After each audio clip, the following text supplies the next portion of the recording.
You ever interested in an herb, and so you pull out all your books and you start researching it and start finding conflicting information, such as one book says it's warming, another book says it's cooling, something says it's a tonic, something else says it's a relaxant. This happens to me a lot, and at first it can be a little bit frustrating and definitely a little bit confusing. I found that there's ways that we can approach looking at an herb and kind of taking a higher perspective and not necessarily seeing these as being conflicting pieces of information, but rather different pieces of information that when you put it together helps you to really understand the wholeness of an herb. And this is definitely something that happened to me recently as I was working with and studying agrimony. And what I found is that these seemingly conflicting pieces of information actually give you really deep insights into how to use that plant effectively. So let's head on down to the garden and take a look at Agrimonia eupatoria. All right, so here I am at our humble little patch of agrimony in kind of what has now become kind of just like a little bit of a wild herb garden. Everything's just kind of moving around and going to where it likes to go. But this is our little patch of agrimony, and thought we'd come out here. It's a good time because it's in flower and you get to see these really cool spikes with the yellow flowers growing on there. But yeah, so the Latin name of agrimony, this is Agrimonia eupatoria. This is an old remedy used in European herbalism for a very, very long time, and super useful plant to know about how to use in our modern herbal practice too. And there's some traditional indications for this plant that I see being very applicable for a lot of pretty common modern conditions that a lot of people struggle with, which I'll talk about. So the primary part of the plant used is the leaf. Some traditions use the root as well. I personally have never worked with the root. I've predominantly worked with the leaf of agrimony. This is in the Rosaceae, so it's a rose relative, which is interesting. I mean, it doesn't initially look like a rose family plant, but it is in the Rosaceae. And what we find is the main taste with this herb is that it is predominantly astringent. So it's very rich in tannins, and it really kind of puckers up and tightens all the mucosa in the mouth, a property which extends throughout actually the entire gastrointestinal tract, as is very common with many tannin-rich herbs. It also has some bitterness to it, and that bitterness I find is a little bit more prominent as it is in the earlier phase. I think the longer the plant goes into flowering, the more the astringency comes out. So I really prefer to harvest agrimony leaf prior to it flowering, because you're going to get some of those other tastes coming out in the plant, whereas at this point it's going to be really dominant in the astringency. Earlier on you'll get a little bit more of that bitterness coming through, and then I find it to be slightly acrid in flavor as well. And some herbalists note it as being slightly sweet. I don't really pick that up too much in the flavor profile. I really find it to be predominantly bitter and astringent. So then moving into some of our primary organ affinities of this plant. So as an astringent, right, we find that it has a distinct affinity for the mucosal membranes, and tightening and binding and drying and astringing those mucosa, and especially in the digestive system. This herb has a very long historical use of treating the digestive system, specifically in regards to where an astringent is indicated, which we'll talk about what that is in a little bit. So yeah, definitely a digestive remedy here. Definitely has an affinity for the liver and the gallbladder as well. And we note that in the fact that it's a bitter plant, right? Many plants that have that bitter taste will certainly have at least a little bit of an affinity for the liver and the gallbladder. And this is confirmed too just with the color signature of the flower. It is very common for yellow colored plants to have liver gallbladder affinity. Of course, that's not always, but it is very common, right? We see that with dandelion, we see that with all of our yellow colored berberine rich roots like Oregon grape and golden seal and things like that. Greater celandine yellow flowers, very strong hepatic remedy. So the yellow color signature is very common for liver gallbladder agents. And then we find it has an influence for the urinary tract, and this is another very traditional usage of this herb. It is very commonly used to treat a variety of urinary tract issues, which we'll talk about more. And then also has an affinity for the nervous system. So this is very commonly used for some nervous system complaints, but not in the way that we tend to think of it, like in terms of nervines. Like, I don't think of it similarly to the way I think about like other nervines like skullcap or lavender or things like that. There's some very specific patterns in which Agrimony is very applicable for the nervous system. So, and then, you know, some note having some action on the female anatomical reproductive system as well. But to me, I really think of it more GI, liver, gallbladder, nerve, and then kidneys and urinary tract. So some of the primary actions of Agrimony, because it has the astringent taste and it's very rich in tannins, one of its primary properties is as an astringent. Okay, so we're gonna find that this herb is really, really useful for tightening and tonifying tissues that are overly lax, right? Overly lax and loose and flabby and weak and kind of needing what we would refer to in Western herbalism as tonification. And, you know, that is a term that is sometimes a little, you know, used in a lot of different contexts, right? Like in Western herbalism, a tonic is a little bit different from like the way the word tonic is used in Chinese medicine. So in Western herbalism, in this context, really think of it as tonic in terms of increasing tone, increasing the tonal quality of the tissue, meaning it's tightening it. So this is very useful when we think of a tonic in this context being used like in the digestive system, right? We want to think of it being used for tissues that are overly loose and lax. And in that way, they tend to not have as good an ability to hold things in. So this is typically related to what in physiomedicalism or traditional Western herbalism we might think of as like a relaxed tissue state. The tissues are weak, they're apathetic, and they're leaking fluids. So there is oftentimes damp patterns associated with this tissue state, but it's not so much dampness like fluids thickening and congealing and stagnating. No, it's more thin fluids passively leaking out of the tissues. So when we see that in the gut, we're going to typically see that in the form of loose stool diarrhea. And so this is a very traditional remedy used to treat diarrhea. Really, any herb that's rich in tannins essentially can be used to treat diarrhea. But one of the things that we also think of in more of a modern context with relaxed tissues in the gut is something like intestinal permeability, right? Like epithelial hyperpermeability or leaky gut syndrome. And I think this is a really, really great herb to consider in the context of leaky gut syndrome because of its astringency, because of its bitter tonic effects in the digestive system, right? You're going to help to increase some gastric secretions. You're going to tone up the gut mucosa, the gut wall.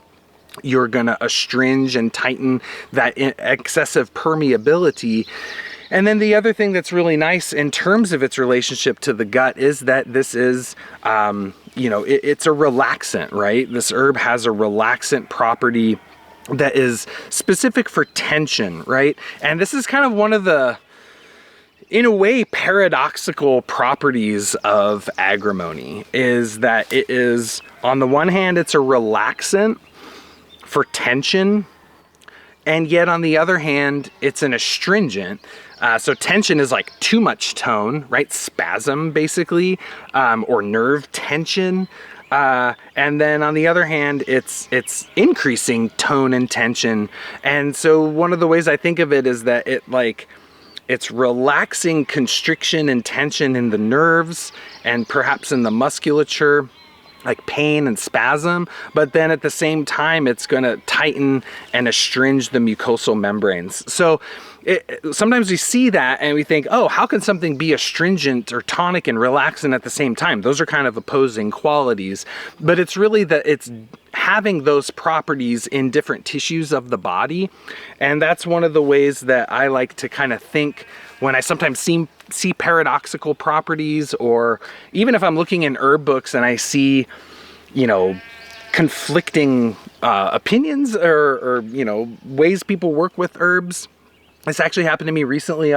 For Materia Medica Monthly, I was working on the lavender monograph, and and it was like kind of confusing because like a lot of authors say it's cooling, but a whole lot of other authors say it's warming, and it's like, well, how can it be both?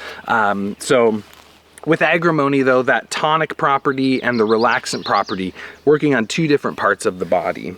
So that's kind of some of the main ways that I consider this for the digestive system, especially if there's like tension, like psychological tension, nervousness, like people feeling kind of on edge, coupled with digestive complaints that would indicate an astringent, i.e. loose stools, digestive insufficiency, and potentially leaky gut syndrome as well. I have included this in a lot of leaky gut formulas and really like the way it performs in those types of situations.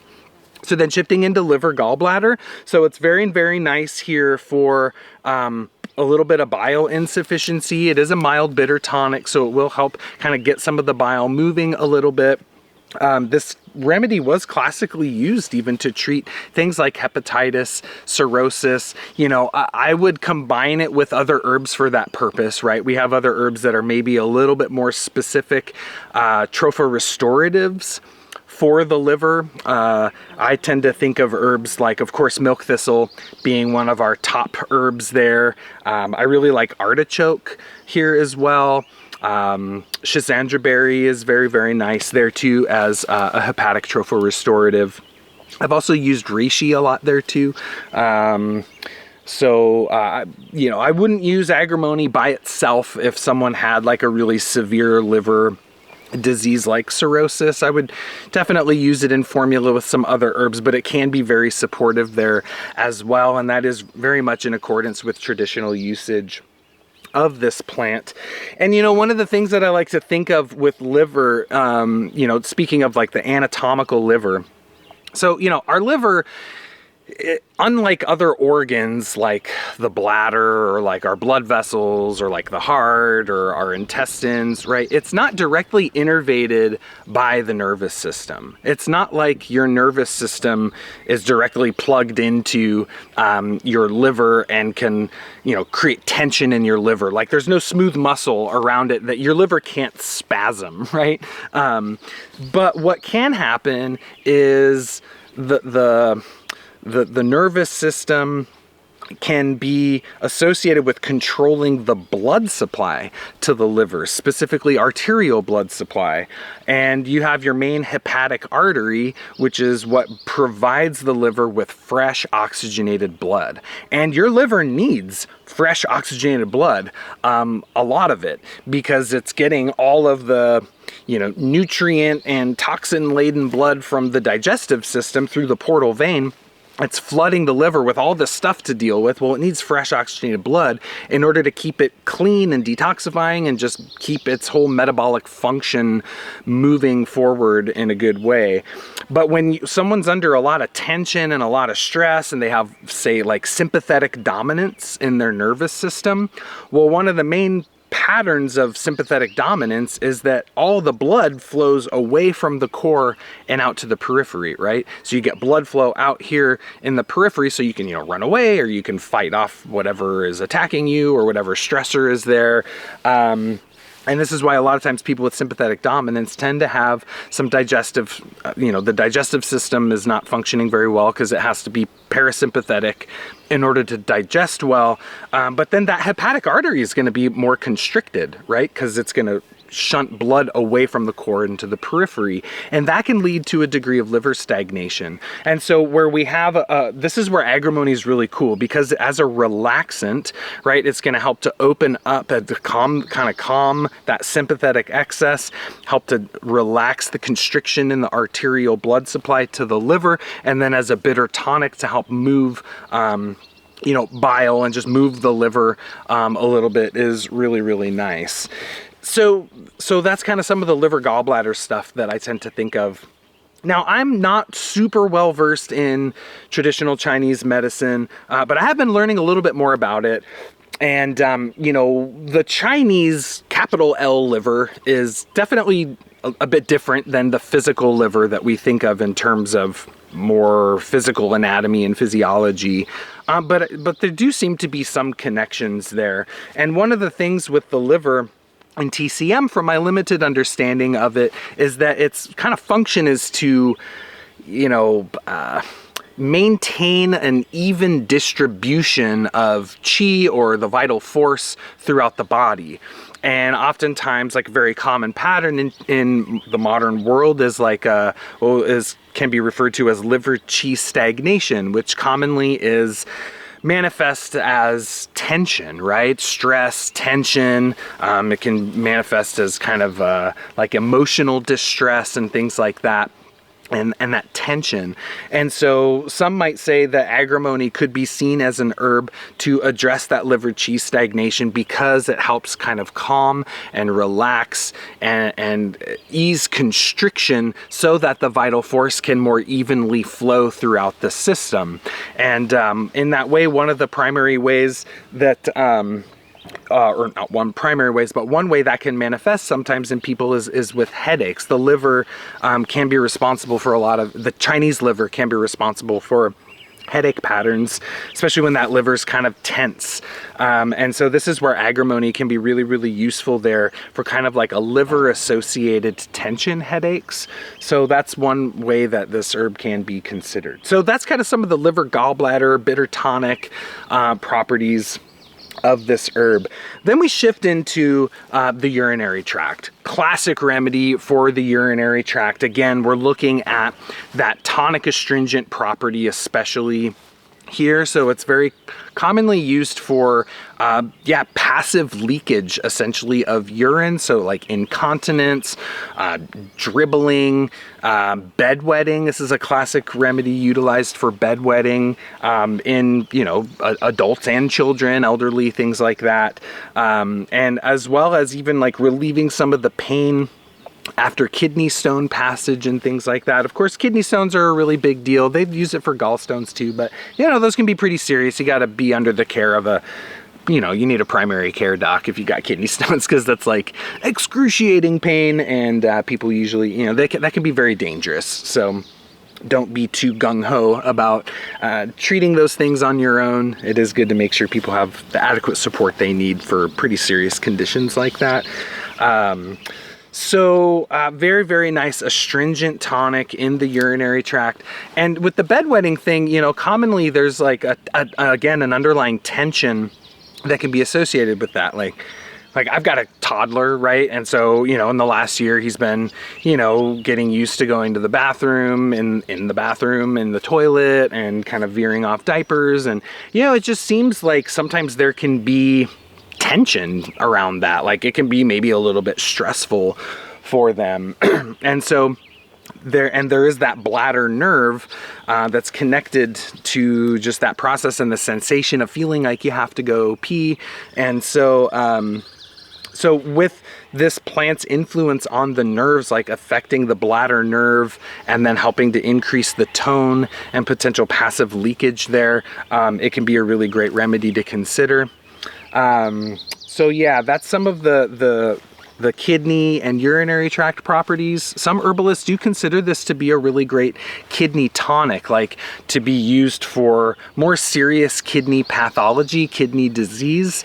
I know many herbalists combine it with things like nettle seed, astragalus root, and other herbs that are considered tropho-restorative to the kidneys. So that is one major usage. This is like, in my opinion, it's a very major kidney urinary tract remedy. So really like to consider it there. So think of that passive relaxation in the kidneys and urinary tract. It's going to go in there and tighten everything up, kind of hold things in, and just give more strength and vitality really to the kidneys and to the urinary tract. And then lastly, we have the nervous system, and you know, as a diuretic, or I mean, sorry, as a nervine. Some don't classify it as a nervine. It is definitely working through the nerves to some degree, right? Certainly, the way I think of it is like nervous innervation of, for example, the digestive system, nervous innervation of the bladder, nervous innervation of, you know, like I was talking about, the hepatic artery. So when there's an underlying pattern of tension in the person that then is affecting these organ systems, Agrimony can be a really great plant to consider. And that really kind of goes back to Dr. Bach, who was the pioneer of flower essences. Agrimony was one of the primary original Bach flower essence remedies, and it does have some really unique, specific indications and ways that we really like to utilize it. And it's pretty alarming, actually, how well the pattern fits. So one of the main indications of Agrimony on more of kind of like a psychological, emotional level is, you know, Matthew Wood always uses the phrase torturedly cheerful. It's like the person that's like having a hard time. They don't really feel very good, but they put on this like facade of like everything's okay. You know, like you see an Agrimony person and you're like, hey, how you doing? It's good to see you. They're like, I'm fine. Yeah, I'm great. Oh, everything's fantastic. And you're like, you know, like, you sure about that? Right? It's like, so that's like the key indication for Agrimony. It's like there's a tension, like you can feel they're like a taut wire, you know? They're like a balloon filled too full and about to burst, you know? And they're just, it's like takes every effort that they have to just kind of keep it together. And so that's one of the main indications for Agrimony, is that facade, that mask, where they are kind of, I don't want to say being fake, but it's like they're trying to like put out this facade of everything's all good, I'm fantastic and amazing, but it's not, like they're not okay. And this can also translate into pain patterns. And so one of the other indications is like pain that catches their breath, right? And this is really common for people that have like kidney stones or gallstones, or even just have like even like there's some like asthmatic and respiratory indications for this plant, like pain that catches your breath, pain that makes you hold your breath, right? That's one of the other indications on kind of more of that psychological, emotional level for Agrimony. And so to me, like, yeah, it's a good GI astringent. Yeah, it's a good liver gallbladder remedy. It's a really great kidney urinary tract remedy. But to me, all of that stuff, like, I kind of want to see some of those more specific indications of tension, right? I mean, even look at the plant. Like, the plant itself looks kind of tense. I know you may not be able to, probably can't really see from there. Maybe we'll be able to get some other shots and plug them in here so you can see what the plant looks like. But it's like a kind of a tense looking plant, right? I remember someone said, I was at a workshop one time a really long time ago, and someone's like, yeah, like Agrimony always makes me think about like in the cartoons, you know, and like, you know, if like a cat like sticks a fork in an electrical outlet, you know, and all of its hair goes ding, you know, and it's like that's kind of what it looks like. It's got all these hairs along the base that are really sticking out, and it got this pretty, you know, sharp serrated leaf margins here. And just the whole plant, there is kind of a tension to it. And that's really what you want to see in the Agrimony person. And that's where it's really, really applicable. So I really like it here in nervine formulas, right? So I will put it in a little bit of nervine formulas with other remedies like skullcap or lavender, or just to ease off that mental tension that physical tension. Very, very nice in, as I said, kidney urinary tract formulas with things like, for deeper kidney restoration, nettle seed and astragalus are two big ones there. Really like it for liver tropho-restorative formulas there too. Like I said, milk thistle, schizandra, artichoke is very nice there too. I've been using blessed thistle a lot more these days as well, as a liver remedy, and I actually really enjoy that plant quite a bit. It's good remedy there. And then like in the GI, like leaky gut formula, so I've used it a lot with calendula, with plantain. It works very nicely with calendula and plantain as kind of the base for a leaky gut formula.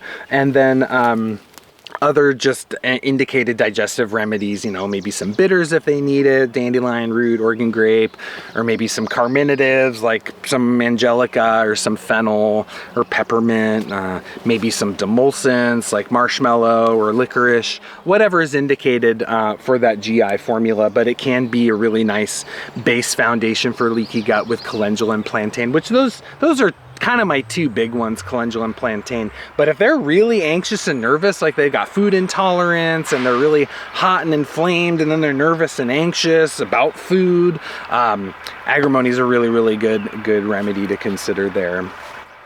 So then thinking about this herb from the perspective of energetic architecture, I really think of this herb as a mercurial plant, right? Because Mercury is the planet of tension, right? That's my teacher in medical astrology, Judith Hill. She always really calls Mercury and its higher octave Uranus. She says these are the planets of tension. When those planets are afflicting someone, they create stress, they create psychological tension, nervousness, anxiety, spasm, constriction. That ultimately is what in Western herbalism we would refer to as like the constriction tissue state, or the wind tension tissue state. And that's really the way I think of this herb in terms of its energetics. I guess I forgot to cover the energetics earlier, but it is definitely a cooling plant, right? So many rose family plants tend to be cooling, and we see that in the garbage man's here. So we see that with the bitter tonic property is going to cool things down. It's absolutely drying, right? Because it's very astringent, and then it's going to have that relaxant property coupled with the tonic property. So that's the way I see its energetic profile: cooling, drying, astringent tonic, and then relaxant there. And that all is very much so in accordance with a mercurial rulership. Yeah, the paradoxical aspect in a way of it being a tonic relaxant is very mercurial, right? Mercury is like what bridges polarities, right? It's the archetype that kind of sits right in the middle.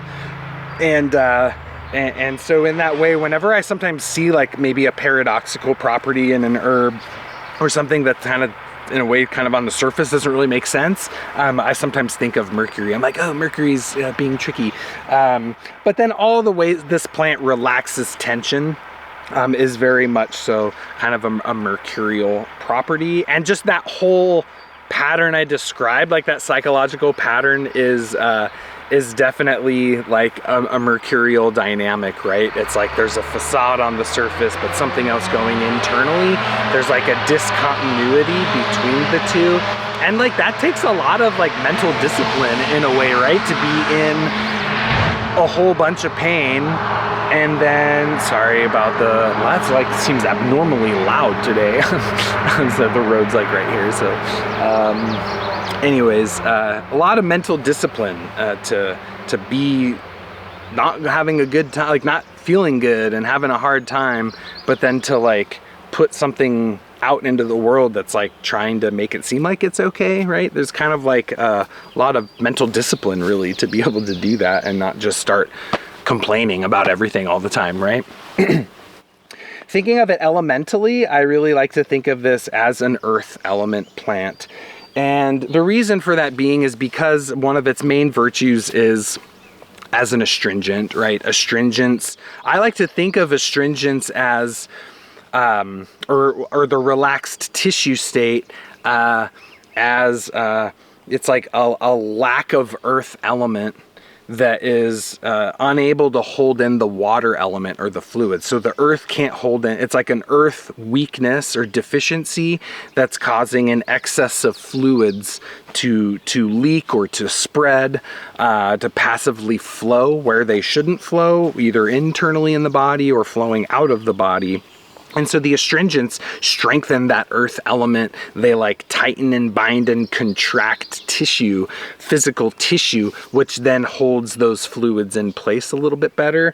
And so that's the way that I think of Agrimony, is it's like, and that's that opposition, right? So you have the earth element, the most fixed of the elements, with the astringency, tightening, binding, and then you have the mercurial aspects working on the tension and the nerves and all of that. And so those two coming together, to me, really exemplify the overarching nature of this plant. So that's just a little bit on Agrimonia eupatoria. What a fantastic plant. Hopefully you learned something new about it here. And I just want to say thank you very much. If you're still here with me, still hearing my voice, you made it to close to the end of the video, I really appreciate it. It does really help support the channel, even just like with the YouTube algorithms and things like that. It does really help. So thank you for all of your support. If you're watching or listening to this anywhere but evolutionaryherbalism.com, be sure to head on over there. You can sign up for our newsletter, get updates when we're putting new episodes out on the plant path, sign up for a free workshop series, just lots of great stuff going on over there. And I just want to say thank you again so much for joining me here. Blessings to your plant path, and until the next one, take care and be well.